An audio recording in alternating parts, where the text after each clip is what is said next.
Paul Thomas Anderson's One Battle After Another is arguably a masterpiece, but it has some mistakes.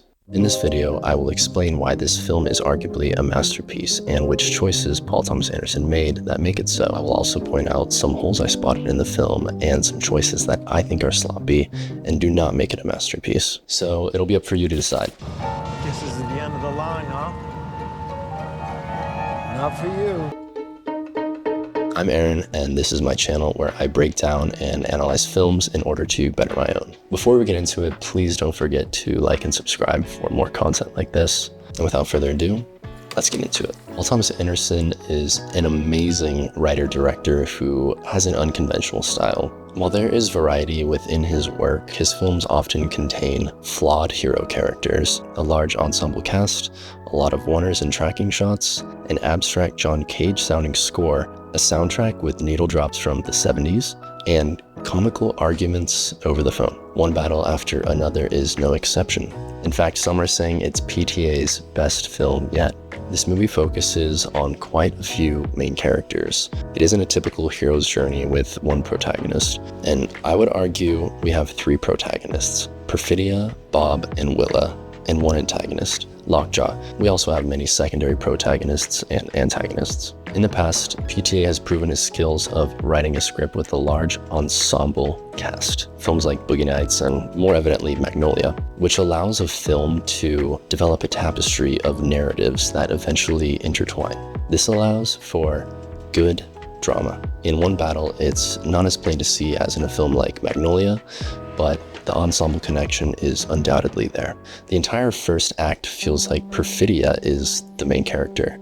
I say this because it appears she gets the most screen time, the majority of the scenes are hers, and she has the clearest goal: do the revolution. But PTA seemingly abandons Perfidia's story as we transition into the second act, which is marked by the introduction of 16-year-old Willa. Now in this act, the focus shifts to the newly sparked conflict between Bob and Lockjaw. This conflict is motivated by Lockjaw's goal of joining the Christmas Adventurers Club. Destroy the evidence. He conducts a raid on Bob and Willa to destroy any evidence that he was part of an interracial relationship. While his initial goal is just to see if Willa is his daughter, it can be assumed that she definitely will be, because it's the more dramatic choice. So PTA naturally chose that option because that event raises the stakes. Now that Lockjaw knows that he really is the biological father of Willa, his goal is even clearer: kill Willa. And Bob's goal during this act is to save Willa. Now, spoiler, Bob doesn't actually save his daughter. He reunites with her, but the character Avanti miraculously saves her, which is one of the things that made absolutely no sense to me, but we'll get to that later. Instead, the third act belongs to Willa. I'm currently under the impression that whoever the main point of focus is in the act is the star of that act, and in this case, it's Willa. Transformation of character is an essential function of storytelling, and it took me a while to figure out how she changed, but then it dawned on me. If the film's final image is Willa hopping in the car to go to a protest many hours away in Oakland, then she must have been comparatively different when we were first introduced to her in the karate studio. She's a fighter. That hasn't changed, but she was also a good student. Her teacher mentions that she's a great student and does what she's told. She ends, though, as someone who's rebellious and doesn't do what they're told, very much like her mother, Perfidia. So in a nutshell, I would say this is a redemptive film where we bear witness to multiple characters righting their wrongs from the past. In this particular story, it's essential that the audience understands each of those characters' wrongs, so we can understand what they are pursuing throughout the film and why they're pursuing it. Hence, a massive yet necessary first act of exposition. While it's typical for Hollywood films to end their first act within a half hour to avoid boring their audience, PTA knows that ensemble scripts need to take their time, so he boldly established what felt like a 45-minute Act 1. Don't quote me on that, but it felt like it was 45 minutes. Unconventional. If you know of any other movies that do this, please do share in the comments, as I would love to watch them and try to understand why it is they have such giant first acts. Now, speaking of unconventionally long sequences, there's a portion of the film where Bob flees his house from Lockjaw and his troops and seeks the French 75's rendezvous point. During this chase, there is a constant droning John Cage sounding score. It starts the moment the troops are on Bob and ends when he's tased by the police. I clocked it when I watched it in the theater for the second time, and this sequence is approximately 25 minutes. Also, the score was composed by Jonny Greenwood, who is the lead guitarist of the band Radiohead, which is something that surprised me. I didn't know he composed film scores, but he has quite a few under his belt, a lot of which are Paul Thomas Anderson films and other really good films. And I've gotta say, the score in this movie is really amazing. I love the strings in the first act and think this would be an entirely different film were it scored by anyone else. The film is shot beautifully too, and I think the shot choices suit the language of the film. We have a variety of types of camera movement, from either static fluid movement while photographing the very vanilla characters of the Christmas Adventurers Club to shaky handheld movement while photographing the paranoid Bob. The camera movement echoes the character it's framing. I also love the colors of this film. PTA seems to have shot a lot of films on anamorphic lenses, and while I can't tell if this one was or wasn't, it gives these really cool cyan and magenta tints to the image. This also kind of leads me to one of my problems with the film, particularly in the exterior desert day shots in the third act. The color is so inconsistent from shot to shot.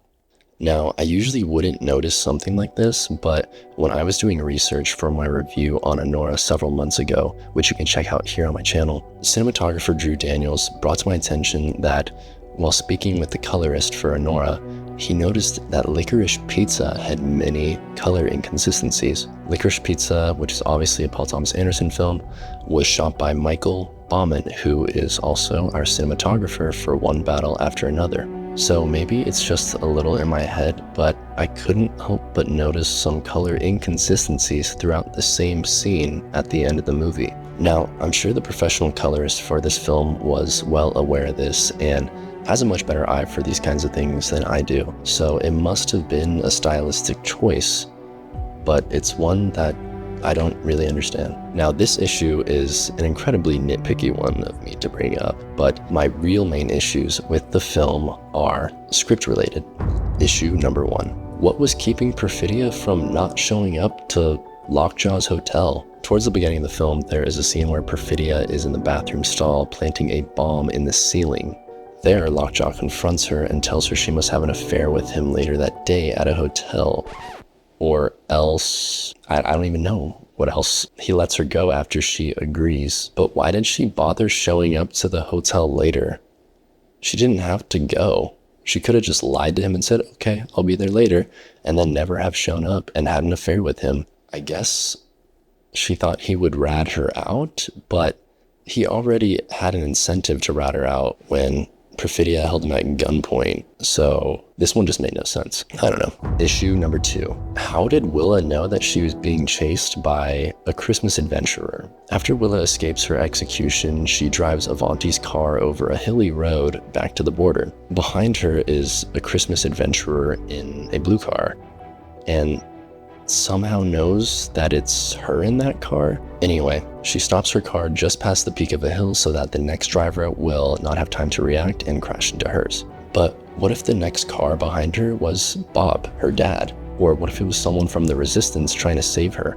She easily could have killed someone doing that. Maybe she was just paranoid and didn't think it through, but I thought it wasn't very clear why she assumed that the one car behind her on the road was a threat. How could she have known that? Issue number 3. Avanti saves Willa for no apparent reason. This is my biggest issue with the film. Avanti is a hitman whose job is to kill people. He tells Lockjaw he doesn't kill kids, but agrees to take her to someone that does if he gets paid his daily rate. For someone who kidnaps and kills for a living, I don't see why he had such an abrupt change of heart. It's just not explained. Yeah, the guy he drops her off to uses a slur, calls him a wagon burner, and is a total jerk, so maybe that was PTA's reason for setting him off? But still, that doesn't seem to be a reason for someone to risk his life in a shootout for someone that he has no attachment to. Please let me know why you think Avanti chose to save Willa, because I feel like you really have to try to make sense out of this one, and I think it's the biggest plot hole in the film. It's just very inconsistent with the character, and it's not explained. Despite the plot holes I spotted, I still think this is a great movie with good drama. Paul Thomas Anderson is one of my favorite writer-directors, specifically for his interesting plots and flawed characters. There are no perfect heroes in his scripts. In fact, a lot of them have major flaws. His scripts aren't black and white like that. There's a lot of gray area, just like people in real life. We're all flawed to some extent, and so is this film, which makes it feel real. So maybe Paul Thomas Anderson did intend some imperfection in there after all. That's all I've got for you guys today. Please let me know if you agree or disagree in the comments below. I would love to hear your interpretation of the film. Don't forget to like and subscribe, and check out my latest short film. It'll be an opportunity for you to judge me. So take care, guys, and appreciate it.